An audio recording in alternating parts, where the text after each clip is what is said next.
And they'll bring it to me here, or you would just tell them.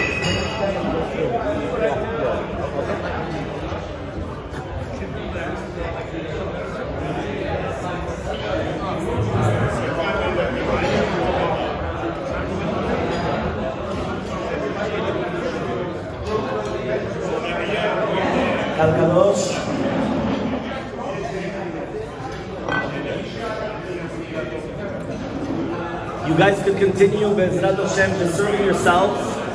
We're going to start, whether it's going to be the Siyum.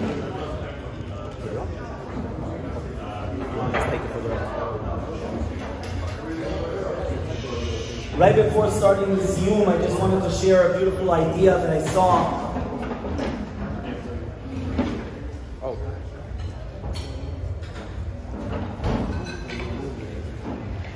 First of all, I wanted to say Bruchim Habayim to all our guests, to our members, to everyone that's here, for all the participants. We wanted to thank, first of all, Shul.com, the Dagny family, for all their support, for all their help. They always help us in all our events. And that's whether it's going to be Rabbi Farhi that's coming very soon, he's going to be the main speaker, or with also Rabbi Yadi that's going to come a little bit later on. And we're going to make a special Siyum on Masechet Kiddushin and all of Nashim, the entire Seder of Nashim. Before we do that, and all those that finish will come up, I wanted to share with you an idea that I thought of. We're just at the end of Masechet Kiddushin, and all of a sudden we're speaking about different professions. And the Mishnah says that you should always choose a profession, but pray to HaKadosh Baruch Hu, because the wealth, the riches, or poverty comes from Hashem, which means it doesn't matter the profession. You could be, whether it's going to be a lawyer, doctor, accountant, right? Anything that you want. You could have a person that will become very rich, and it's the other way around. Because it's not the profession, it's not the umanut, it's not the profession which makes you rich. It is actually HaKadosh Baruch Hu. But something very interesting that we read tonight when we were finishing was a very interesting part of the Mishnah. And the Mishnah says, Tov shebarofim lageinam. It says, the best of all doctors, they go to Geinam. How do we understand those words? Imagine right now, if you think to yourself, it doesn't make sense. Out of all professions that you want to choose, what would you want to choose? You would want to choose something that saves lives, something that you're high up there. Even today, everyone knows doctor, it's something chashuv. You know, if you come and you call someone a mister instead of a doctor, it's like an insult. I'm sorry, I've got my this and that, what is this? So why in the world does it say, Tov shebarofim legeinam? Why does it say this? Already on the Gemara, it actually says different reasons, whether he doesn't humble himself because he relies upon his smartness and he thinks that he's invincible, that nobody could touch him. Others will come and say because he's not going to treat the patients, because it could be that if he has haughtiness, he won't try to find out what is the cure, and therefore how does he cure himself. Others come and they say that maybe he won't do it to a patient which is a poor patient, and then ultimately it's like he's killing him. Fine. But all these things, what does that mean? Out of all the other things that it says there, what does that mean? So there's a beautiful Rav Dessler. I'm going to share with you a Rav Dessler, and then I'm going to share with you what I thought. Rav Dessler comes and he says like this. Rav Dessler says, in every single action that you do, there's a chomer and there's a tzura. Chomer means that there's the action that you do, and the tzura is the thought process that you have behind it. Which means he's there explaining the concept of the sotah, that if somebody sees a sotah, he should become a nazir. He says, why? Because maybe you're going to become a sotah. You're going to lead up to becoming a sotah. And the question that we ask ourselves is, how does that happen? You just saw her being killed. Why in the world would you become a sotah? And he comes and he says like this. Says Rav Dessler to the medicine, and then we'll go back. Rav Dessler comes and he says, when you have a doctor, what is he doing? He's coming and he's cutting into a patient. He's doing a surgery. He's coming, he's cutting up. He says, at the end of the day, his action is destroying. If he doesn't have the aesthetics gloves and he doesn't put them, you come and you see somebody cutting up someone, what's he doing? He's doing a cruel act. But there's the tzura. The kavanah, the intention behind it is what? Is a pure intention. He's saving a person's life. He's not killing someone. The exact opposite. Says Rav Dessler, the action has a stronger effect on the human being than the tzura. Meaning, the action of a human being, meaning that this doctor that he's coming and he's cutting up, has a stronger effect on him, on the cruelty, than even though his mind is to save lives. And therefore he answers up, what's the reason why? That at the end of the day, if you saw Sotah, even though in your mind process you understand that she just got punished and she was blown up and everything that happened, you saw the action in front of you. And therefore you're going to be more influenced by the action, and maybe you will also commit infidelity than the actual tzura, than the actual mindset. But I thought this you could only apply of Dessler if you're a surgeon. What happens if you're not a surgeon? Tov shebarofim leginam is not only just surgeons and you're cutting people up. So what does that mean? So I was thinking to myself and I said, I think actually I thought it was a beautiful chidush, and listen to this. I think the truth is, what's behind a doctor? What's behind the doctor is that they're looking for problems. They're looking deep into the body and they're saying, this is negative, this is a problem. So somebody becomes sick, how do I determine? What am I going to do? So I come and I start looking. One problem, another problem. It's true that ultimately, the kavanah, the intention is for your good. They want to save you. But what's he looking for? He's only looking in the negative inside of you to try to fix it. But what he's actually doing, the action is negative. The concentration, the thought process is going to be positive. It has a bigger effect on him, what he's looking, the action, than the actual thought process. And therefore that's why it says, Tov shebarofim leginam. Tov shebarofim leginam means that it's going to have an influence on him, that everything is always going to be negative. And since everything is going to be negative, he's not going to have the positive. So that's going to be the problem. This was all until I thought even a little bit deeper. Do you know right now we're a time of milchama? Our brothers are fighting in Eretz Israel. And during a time of war, it's very important not to look at any negative. The only thing that we're supposed to focus is positive. Which means that all of Am Yisrael, we need a lot of zechuyot, we need a lot of merits. We need protection for our soldiers, for our brothers in Eretz Yisrael, for ourselves in the diaspora, that we're not completely safe anywhere where we are. So what happens? We come and we need that protection. How do we get that? Well, we always look at the positive in every single Jew. It doesn't matter what, every Jew has positivity in them. They have, it doesn't matter what type of walks of life, it doesn't matter where they have, what type of kippah they wear, what type of sect they are in Judaism, but there's always good. And if a person will always look to the good, so that we're always going to be protected by HaKadosh Baruch Hu. So now that I come back to that, I wanted to say that this Mishnah does not apply nowadays. Why? Let's look for the positive. Tov shebarofim leginam was only going to be when you had that the doctor was there for a problem. Nowadays, there's a new invention, and that's called preventive medicine. What is preventive medicine? Preventive medicine, and many times people go for a well check, a well checkup. What is that exactly? You go to the doctor, and you're 100% healthy. But what does the doctor do? He's going to come and he's going to analyze, looking deep into the person, what's going on, and say, you know what? This is good, continue. And you know what? I want to continue this good health practice, and the other good health practice. And maybe go to the exercise, and maybe do this, and maybe do that. And all of a sudden, even though once upon a time, everything of the doctors was in the negative, nowadays, it changes and becomes a positive. So therefore, even that has changed to the positive. And that's why I just think it's so beautiful, this message that we have in the Mishnah, that even though you're right, we don't know how to understand this Mishnah, somebody's going to ask you, right, what's one of the best professions you could say? They're going to tell you, Hatzalah, saving people, doing this, doing that. And all of a sudden you're going to tell them, listen, I'm sorry, the Mishnah says, Tov Shebenofim L'Geinam, I apologize. What am I going to tell you? It's a Mishnah. How do you argue the Mishnah? And the answer is that we just explained. Nowadays, if you're not doing it in the negative and you're always looking at the positive in everything, then he doesn't go to Geinam. He gets everything. He gets all the positive. Because in the olden days, that's the way that we used to look at it. But nowadays, we always have to look at the positive.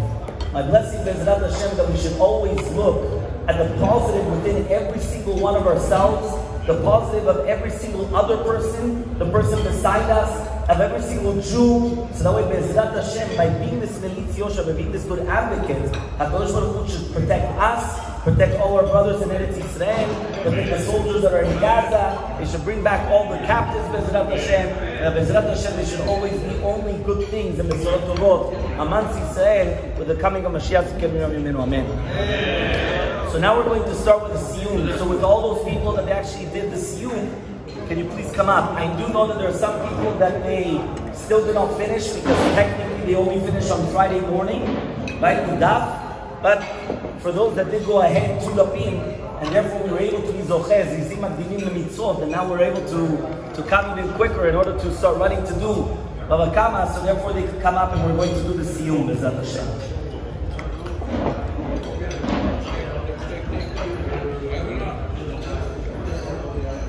Levántate. Levántate. Pero levántate.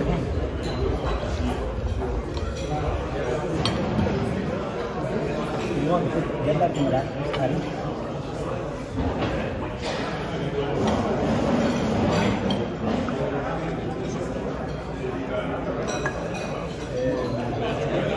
You finished or not? Max?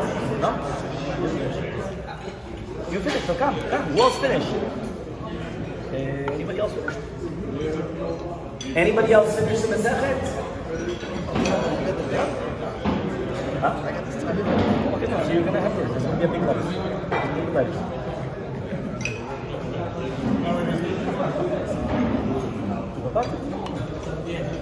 So John Jack.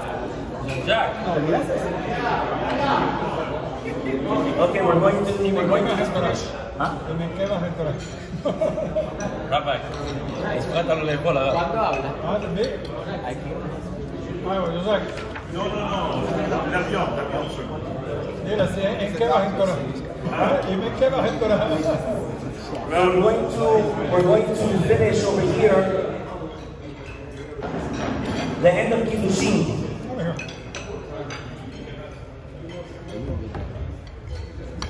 Tanya, we learned this is a Binorai. The Binorai comes at the end of the Mishnah Kiddushin and says, "Meniach ani kol manot shebaolam, venim lamed et meni el Torah." I'm going to leave any type of manut, any type of a profession. I'm going to leave it behind. The only one that I'm going to teach my son is Torah. Okay, and he says like this. Tanya, we learned in the Braita. Rabbi Neorai comes and he says, "Meniach ani kol manot shebaolam, venim lamed et meni el Torah." I'm going to leave any type of a profession in the world, and I'm only going to teach my son Torah. He says any type of profession, it's only when you're young it helps you. You have a profession when you're young. Afterwards, what is it going to help you? When he's going to retire or at his old age, he's not going to have anything. But Torah is never going to be like that. Why?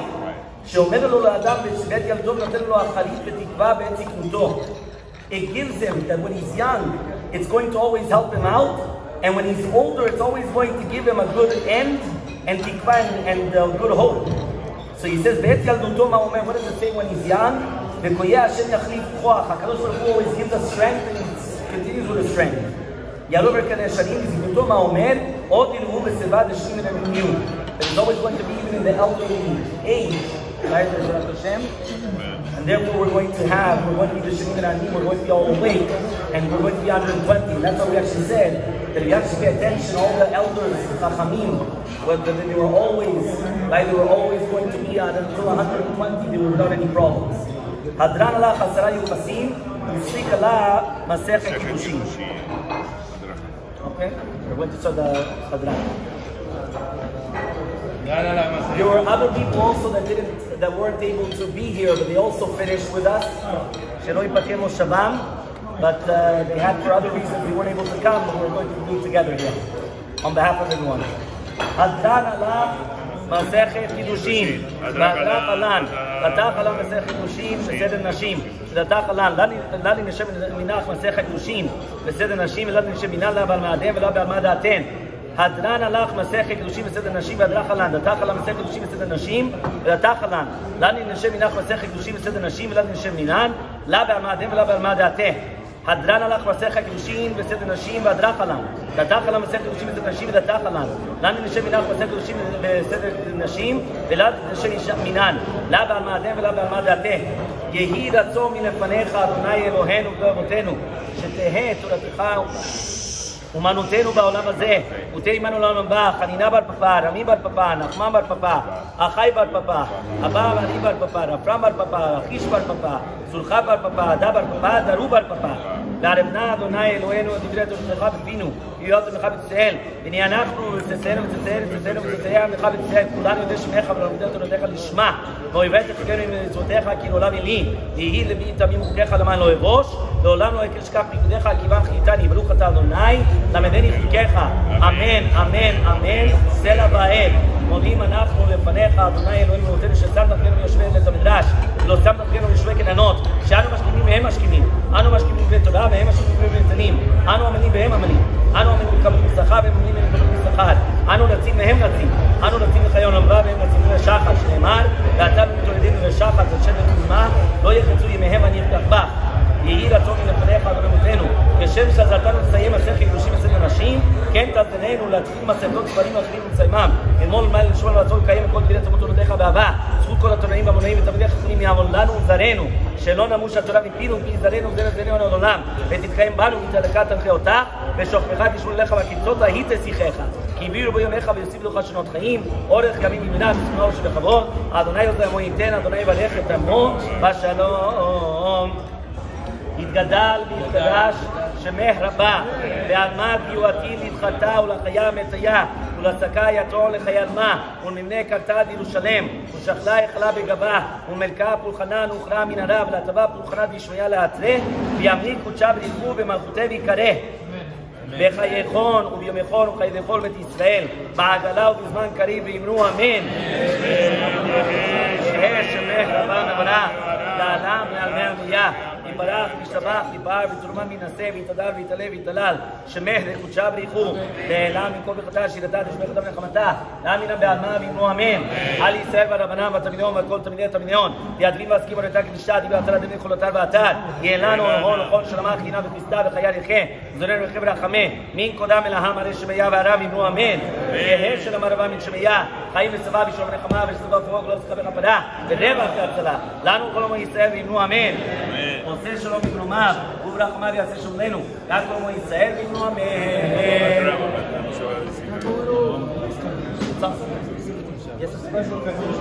סימן טוב ומזל טוב,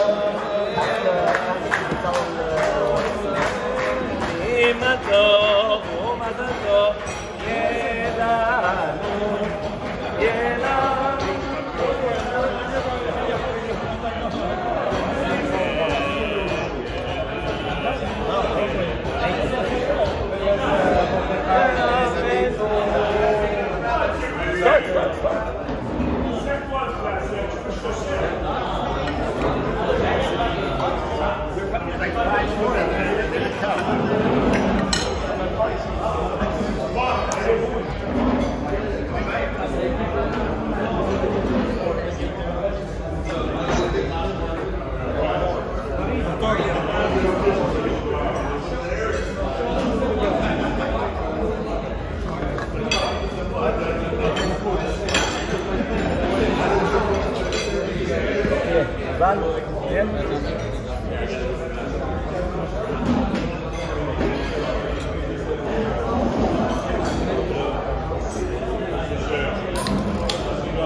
Yeah, first it's Rabbi Farhi. Rabbi Farhi is coming now in a few minutes. So he's going to play a song and hopefully he'll come by then.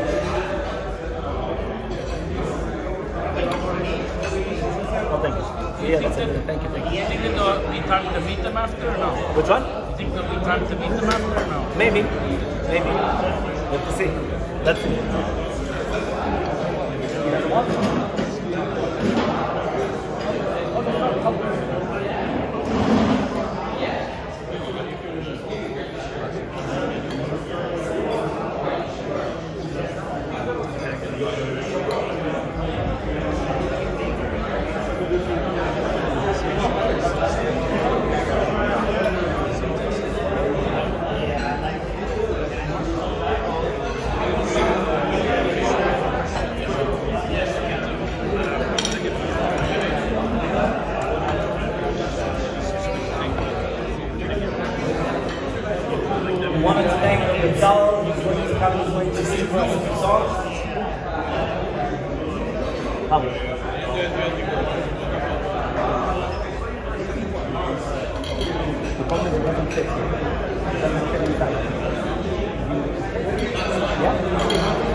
For their coordination tonight.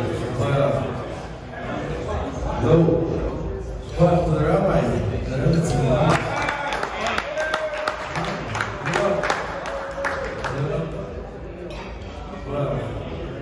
Love you all.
So we have our main speaker, Rabbi Farhi Shida. I actually know Rabbi Farhi already back from my Gibraltar days. He was part of Chazak in England. Chazak, and he continued being Chazak the entire world. He went from one part of the world to the other part of the world. I guess he followed me over here from Europe to the US. He's doing an incredible job there in New York. And Hashem, I should give him the strength to continue being and we're honored to have his presence. Again, I just wanted to mention thank you, whether it's to shul.com for bringing the speakers, and to Avi Biton, I don't know where he is, but to Fuego for always opening up their doors for the Siyumim. They should always have a little bit of hope, Bezrat Hashem, that this place should always be full, Bezrat Hashem.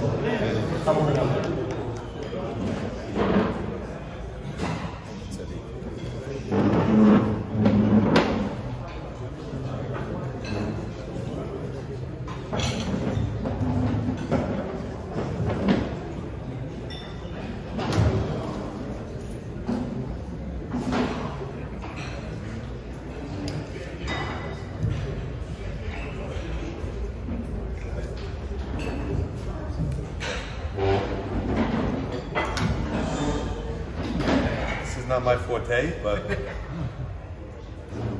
first of all, I have to start by saying Mazal Tov.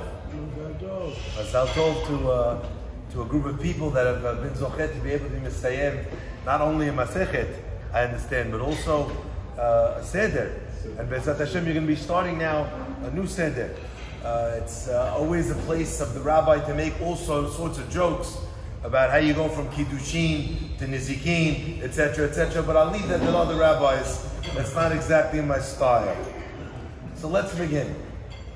On the last page that you studied, the Gemara discusses on Pebet Amud Bet, Rabbi Meir Omer le'olam yilamed adam et beno umanut nikiya v'kala.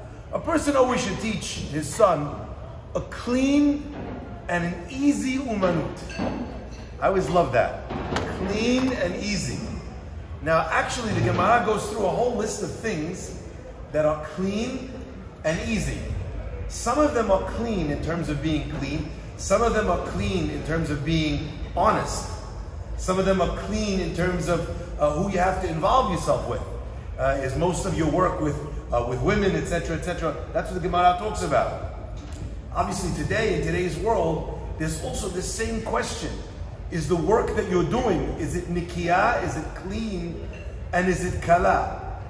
For work to be easy, that's a whole other question. But what does it mean that the work should be clean? I mean, there's very famous businesses now that it's very difficult for a person to do that job and to keep his fingers clean. I had someone come to me once, Rabbi, he says, you're talking all about emet, you're not allowed to say this, you're not allowed to say that, but Rabbi, you don't understand. In my business, if I don't say this, if I don't tell the real estate that I could get them more money than anyone else could get them, then they're not going to take me on as a broker.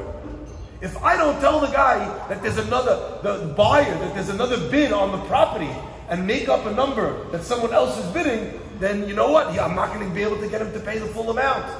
The only way for me to do, I see some people nodding, the only way for me to do this is to lie. So I said, so maybe you might want to think about changing businesses. If the only way to do it is that way, then the question is not, how do I lie according to halakha? The question is, maybe I need to pick another business. My rabbi is Rabbi Berkowitz, and only yesterday they asked him a question. More and more people are calling up and asking, what should they do? They're very scared to have a MEZUZA on their door. Should they move the MEZUZA? Should they take down the MEZUZA? Should they move it inside? And my rabbi said, if your question is whether or not you take the MEZUZA off your door, then you're asking the wrong question. The question should be, when do I leave and move to Israel? Not when do I take a MEZUZA off my door. If you feel in such sakana, don't be here. Don't ask me that question.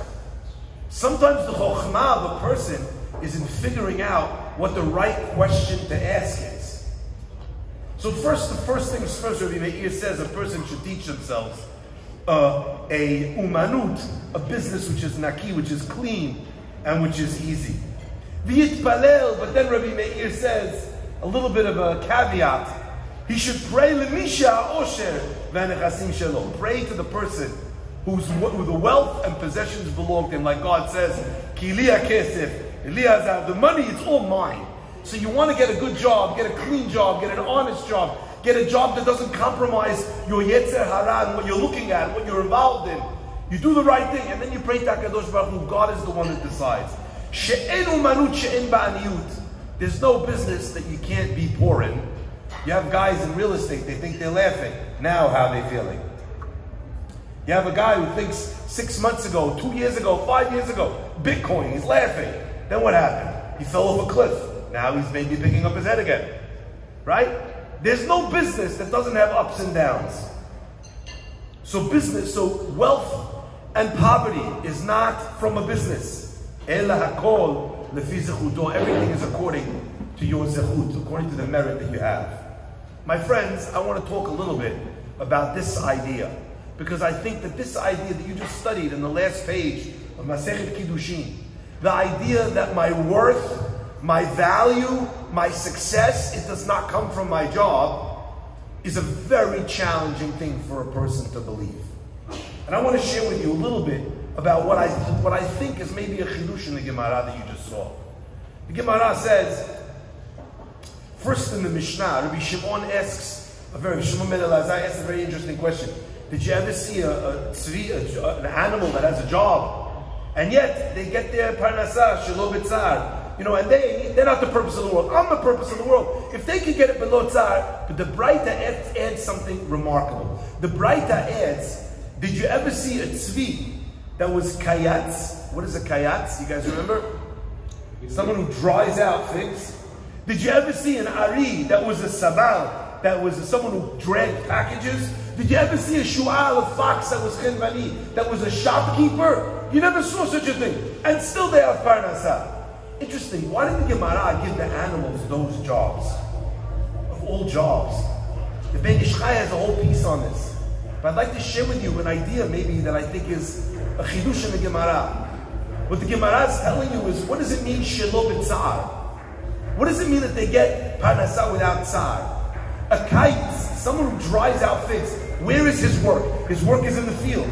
So what's the most natural job for a tzvi that all day long it sits in the field? I know, I have a house in Deal. All day long I have deer sitting on my front lawn. They do nothing except eat everybody's vegetables and eat your fruits and eat your flowers. So what is the job of a tzvi? The easiest job is kayatz.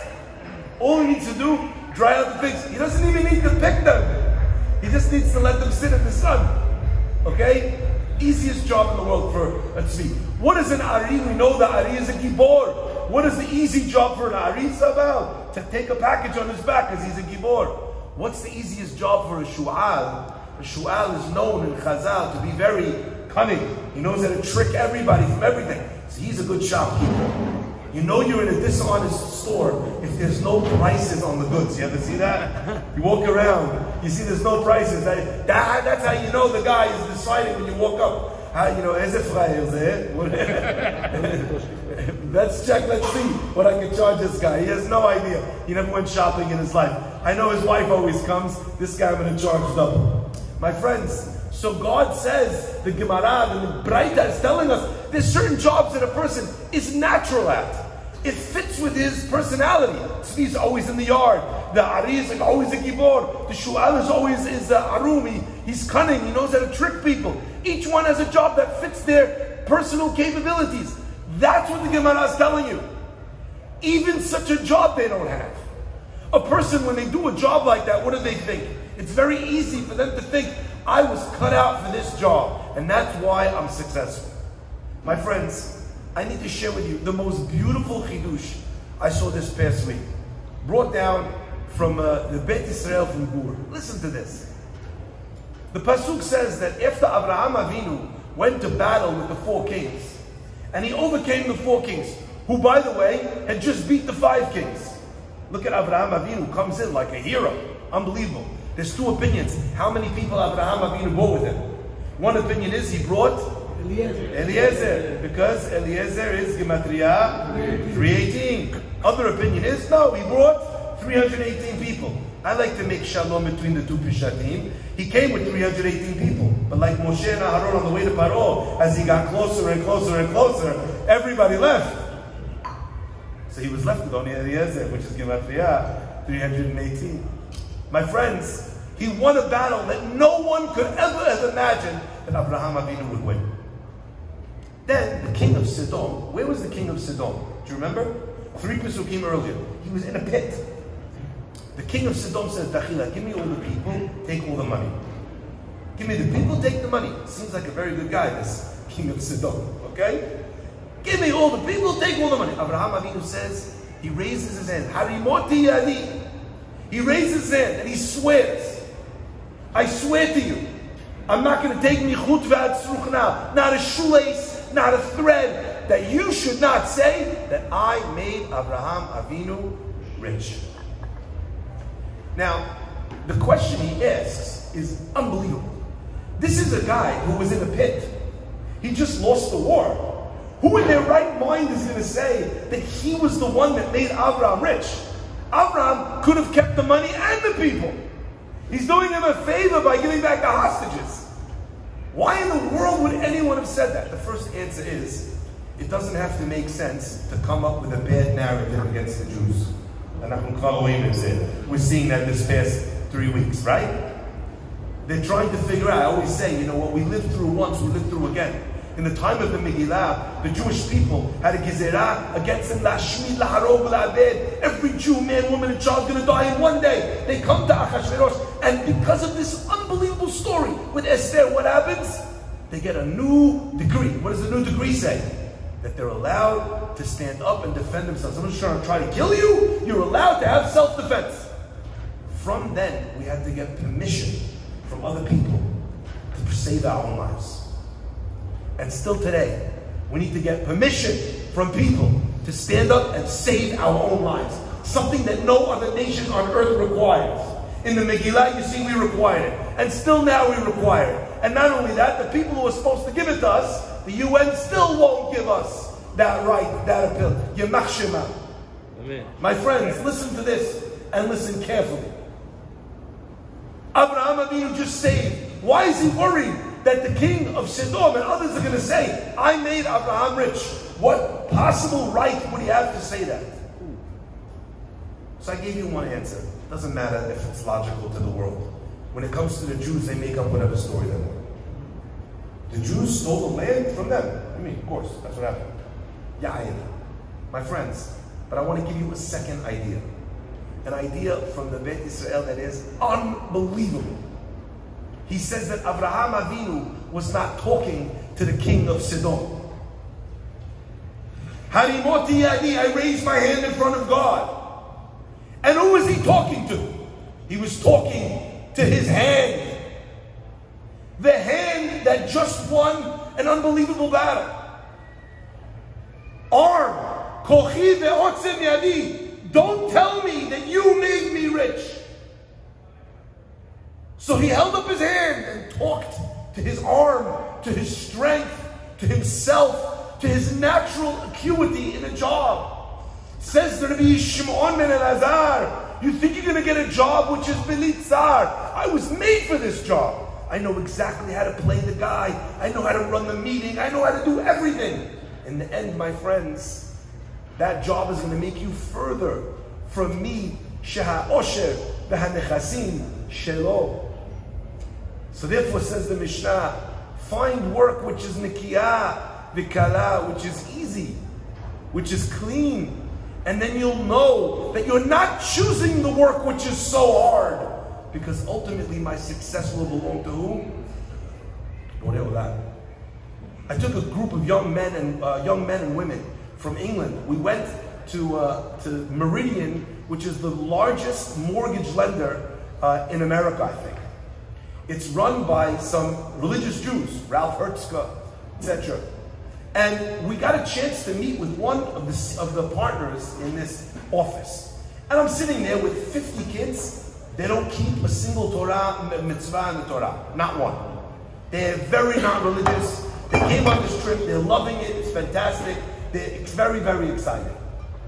Anyway, we go into this place, and one of the kids raises his hand, and he says, tell me, is it hard for you to be successful at work when you have your religion? When you keep Shabbat? When you do all these things? And the man smiles, this partner. And he says, when I first got my job at Meridian, I did well. And the bosses, they decided right when China was coming into the market to buy real estate in America, the first Chinese billionaire came across. And they gave me the job. I was supposed to take the job. But of course, if I failed, that meant I was going to lose my job. He believed in me. I did everything I could. We're working on the deal. Day 1, day 2, day 3. Finally, I tell the guy, it's Friday morning. Listen, soon, Friday is almost Shabbat's going to come. I have to leave. Guy says, okay, I don't think you understand. You don't work for Meridian. You work for me. And if the deal's not done, you're staying right here in the office. And he says, listen, I understand that that's what you feel, but that's not how it works. That's not how I work. At this and this time, I'm leaving. I go home, and you won't be able to reach me until after the stars come out on Saturday night. The Chinese businessman looks him up and down, and he says, okay, we'll see. Of course, the business deal goes right down until the wire, and they don't get the job done before Shabbat. The man stands up and he says, I'm really sorry, I have to go. He goes home, and as soon as Shabbat starts, as soon as the candles are lit, and the sun sets, the phone starts to ring. It's ringing 10 times, and then it hangs up, goes to the answering machine. Click. Ring, ring, ring, ring, ring, ring, ring. Answering machine, click. Ring, ring, ring. Straight from candlelighting until 10 o'clock p.m. And then it stops. 8 o'clock a.m. Shabbat morning, the phone starts ringing again. And it rings all the way throughout Shabbat. Right as Shabbat's over, the guy's looking at his watch. He's trying to decide what's the earliest Zman that he can answer the phone. He figures, he gets to right there. But he says, I came so far, I'm not going to be Mekil and break Shabbat according to the most lenient opinion. Ka'asher avaditi, avaditi. He waits until the Zman, the first time published on the calendar for when Shabbat's over. He makes Havdalah, and immediately after making Havdalah, he goes to get the phone, and the phone stops ringing. Ya Allah. He tells his wife, cut up the credit cards. Let's cancel the vacation. Exactly 1 hour after Shabbat is over, the phone rings again. He jumps, grabs the phone, answers the phone. The person says, hello? And this person says, is this Mr. Cohen? I forgot his name already. The man says, yes, it is. She says, I have a message for you. He says, okay.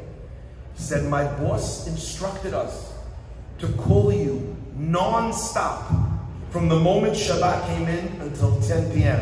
and the entire day Shabbat until Shabbat was over. And he told us that if you answered the phone, or if anyone answered the phone, we should hang up the phone and never do business with you again. Because if a man doesn't have anything that they believe in, then you can't trust him. And he said, and if you did not answer the phone, that I should call you 1 hour after your Sabbath and tell you that from now on, the only person in your firm that we will do business with is you. V'yitpalel el mi she'osher ve'anechazim shelo. What's easier, to answer the phone and do work, or to not answer the phone and not do work? It's easier to not do work. To eat hamim, dafina, I don't know what you're eating, I'm not judging. Gefilte fish, herring, mabarif, rahman al-Islam.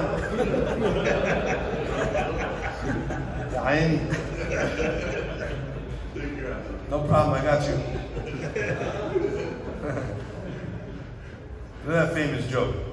They say Kugel is Gematria Gan Eden. The guy says, but it's not Gematria Gan Eden. Because then you have to eat more Kugel.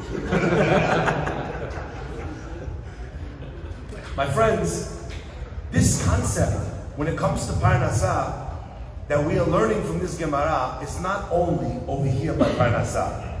It's not only when a person thinks, you know what, this is the job I'm best at, even if it's not such a great job. I had someone who walked into my Beit Knesset after we were learning about Emet and Sheker. Mechila, I'm sorry. Ben Beno Shel Mechila. I'm sorry if this offends anybody. But this man worked in a cash advance business, and he said, I'm being over Isurim every single day, non-stop. Rabbi, after your class, I thought to myself, this is the job I've had the most success in my life. I don't know how I'm going to quit. But after your class, my question was not, how am I going to quit? My question was, how can I go to work? You should just know there are firms, even in cash advance, run by religious Jews, that do extensive research before they make any loan. They will never make a loan to a Jew. Did you know that? That's a person who understands Nikiya v'Kala and places his trust in HaKadosh Baruch Hu, not in his ability to sell a guy a hard loan. My friends, is this who we are or is this who we are? Let's go. My friends, it doesn't end with Parnasah. I want to share with you something unbelievable. Abraham Avinu, his first test, and according to some opinions, his greatest test, was when he was asked to go. Lech lecha me'artzecha. And all the commentators asked the same question. How can that be the biggest test? In this week's parasha, we hear about the Akedah. You want to tell me that the test of Lech lecha, of traveling from his country, of moving, me and the rabbi, we both moved. I don't know if I would find it easier to do Akedah for my son. Do you? How could there be such an opinion? And the Mefarshim say something unbelievable. A lot of times in life, the hardest thing is not the hardest thing. The hardest thing is when you don't know what to do. You don't know where to go. If someone could just tell me that this shidduch is wrong for me, if someone could just tell me this is asur, I can't, at least I would know. Then I could gather my strength and do the right thing. The hardest thing is when a person doesn't know. Says the Pasuk, HaKadosh Baruch Hu said to Abraham Avinu, I want you to leave everything. Our rabbis tell us something unbelievable. I read from Rabbi Yudlevich an unbelievable chidush. Listen to what he says. He says, why was it so hard? Abraham, leave your house, your city, the house of your father, the place you grew up. Look, I have a lot of good memories from Deal, New Jersey, where I grew up. Some of you grew up in Miami. Some of you grew up in Israel, I can see. Some of you grew up in different places. You might have nice memories of the place you grew up in. Abraham, the place he grew up in, they all tried to kill him. And not only that, when the guy tried to kill him, everyone bought tickets and popcorn. Why is he upset to leave his home country? Why is that part of the Nisayon? Good question. Says Reb Shabsi Levitch, unbelievable. He says Abraham did not find it easy, hard to leave before. But Abraham says, my whole life I tried to give a Shabbaton, a Daf Yomi, I tried to get people involved. Not one person listened. Now that I did a miracle, Hashem, you made a miracle happen to me. Kivshan Ha'esh. Finally I have people who are listening. How do you want me to move? How am I going to bring people close to you? Hashem, how am I going to do Kiruv L'chokim? Finally I'm in a job which is below tzar. It's natural, it's easy. But God tells him, no, that's not what I want from you, Abraham, who's called Razin de Ma'aminim, the prince of those who have faith. You know what Hashem wants from Abraham? Ela aretz asher ar'eka. I don't want you to go to a place where you know where you're going. I want you to go and not know where you're going. The Baal HaTurim says something unbelievable. He said the word ar'eka, Aleph, Resh, Aleph, Chaf, is Gematria 222. What else, he says, is the same Gematria? The Baal HaTurim writes, Ba'ananim. One opinion over there is, he says, that Abraham Avinu was guided on his journey by clouds, like the clouds of glory that the Jewish people had as they went through the desert. But my friends, I'd like to share with you a different perspective maybe on what Ba'ananim means. Ba'ananim also, same gematria as Areka 222. My friends, we find in the desert something unbelievable. Really unbelievable. When Moshe Rabbeinu goes to the mountain, we're told that he approaches Choshech, Anan, Va'arafel. He approaches God and there's darkness, and there's a cloud, and there's a thick smoke, and Abraham Avinu goes in that thick cloud and in that smoke, and that's where he meets Borei Olam. Vayered Amonai be'anan vayityatzeh b'mosham. Why does God love clouds so much? Isn't that interesting? My friends, the point of the Anan, of the Choshech, of the Arafel was that Moshe was going somewhere where he didn't know, but he knew one thing, that this is where God told him to be. And with that emunah, he developed a relationship with God that was so strong that God said, "Vayityatzeh imosham." In this place, I'm going to stand with you. You know why? Because you followed me here. Lech lech acharai. You didn't understand. It was dark. It was unclear. And you came with me. You know what you're going to get when you stand in that place? My friends, I want to share with you an unbelievable story. There was a doctor whose name was Dr. Kirstein. He lived in Manhattan. This doctor used to see older patients all the time. Anyway, one day a guy walks in, he rolls up his sleeve to take his blood pressure, and he notices there's a number on his arm, about a minute. He notices the number and he says to him, "Wow, you must have an unbelievable story. Tell me, how were you saved?" And the person tells him an unbelievable story, filled with emunah, who knows, it's crazy, miracles. From that day, anytime he saw a patient that had a number on their arm, what did he do? He asked them, "How did you survive? How did you survive?" Hundreds of times. But one of his most memorable stories came when he asked an elderly man, he said, he saw the number and he said, "How were you saved? How did you survive?" And the man replied 2 words. Ata nigleta. What's ata nigleta? In Hebrew that means you appeared. But what did he mean? You might recognize those words. Anyone remember? Where do you know those words from? From the holidays, high holidays, Rosh Hashanah and Musaf and Shofarot. He says, what do you mean? You were saved? You were saved because of it. What does that mean? And the man tells him the following story. And listen carefully, my friends. He says, when I was in the camp in Treblinka, it was like a darkness set in. We didn't know what was going on. We didn't know anything. We didn't know if we would survive. But one thing we knew was that in 30 days was going to be Rosh Hashanah. I started asking around, does anyone here know the words of the prayers of Rosh Hashanah Kippur? Maybe we'll be able to pray together. Nobody knew. I was the only one that remembered.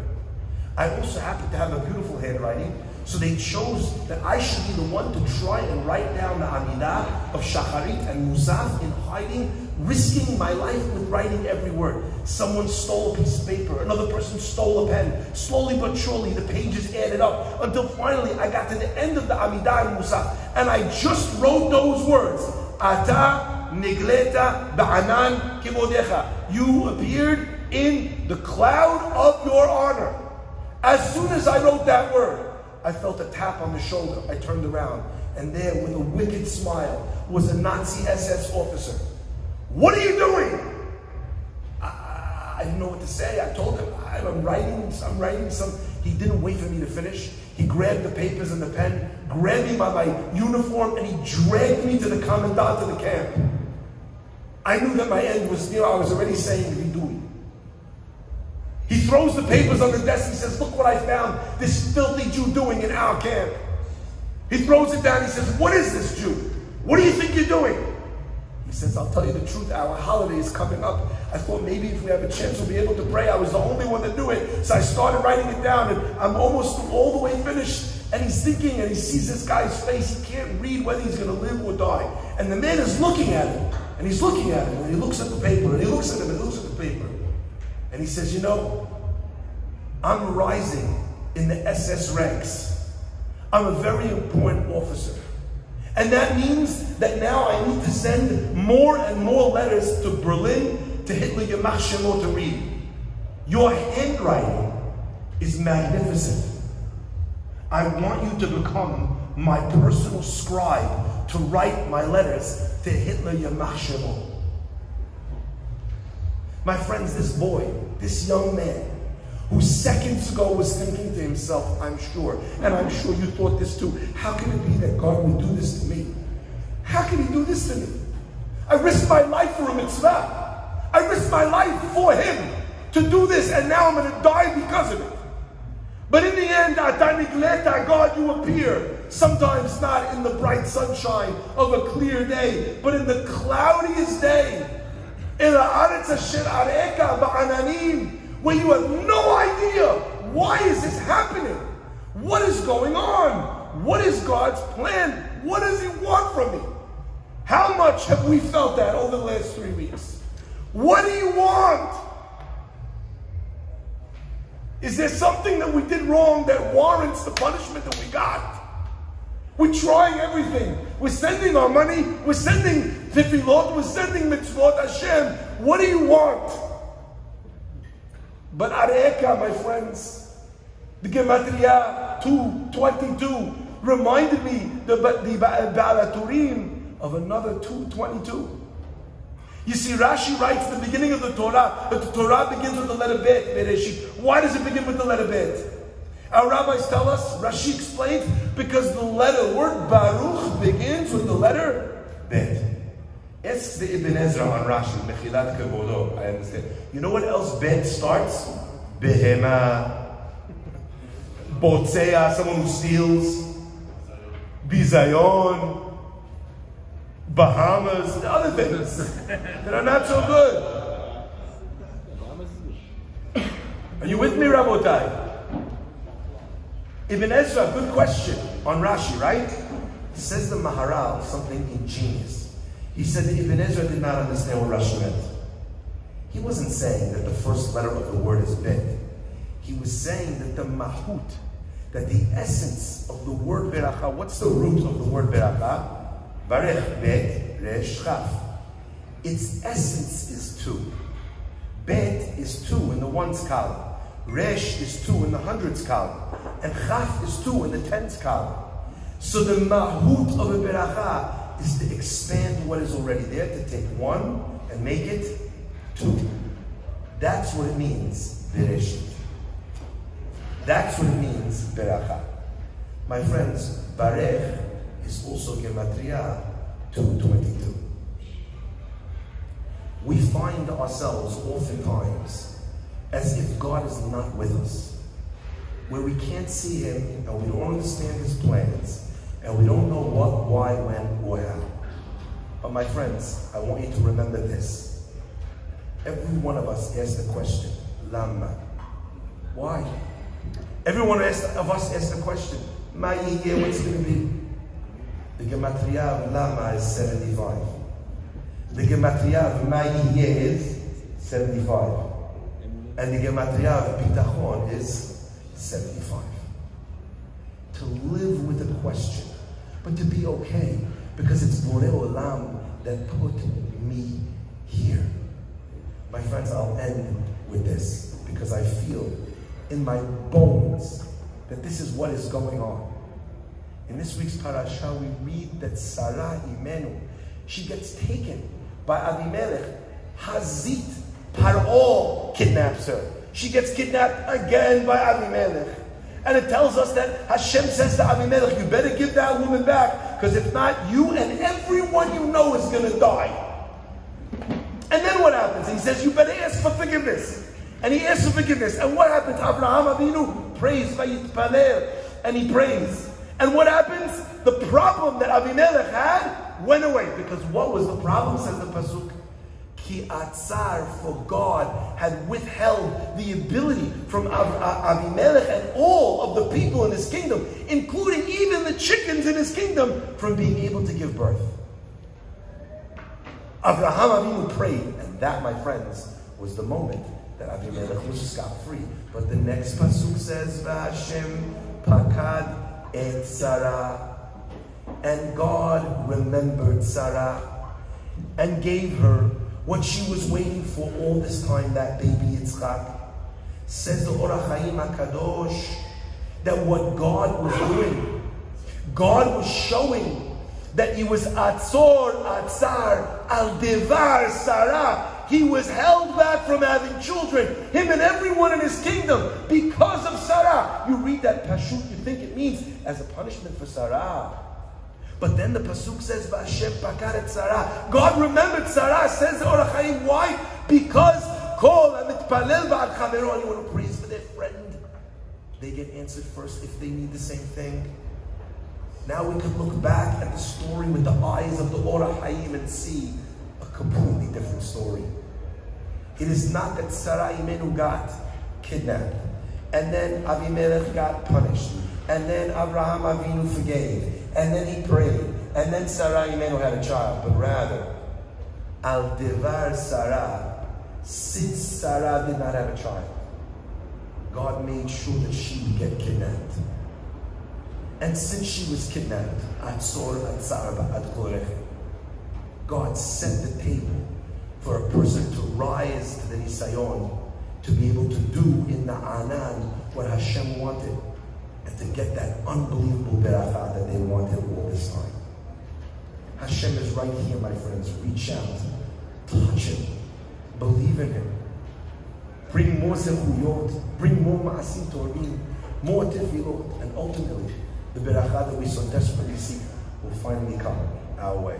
Hazaku Baruch, Mazal Tov, congratulations, and Hazaku Baruch to Jonathan for arranging this, and to Shul.com for putting this on. Hazaku Baruch Rabbi Elmaleh, to bringing Elmaleh, to bring Hakadosh Baruch Hu to fill up the whole place, Baruch Hashem, with Torah and Ma'asim Tovim. Hazaku Baruch.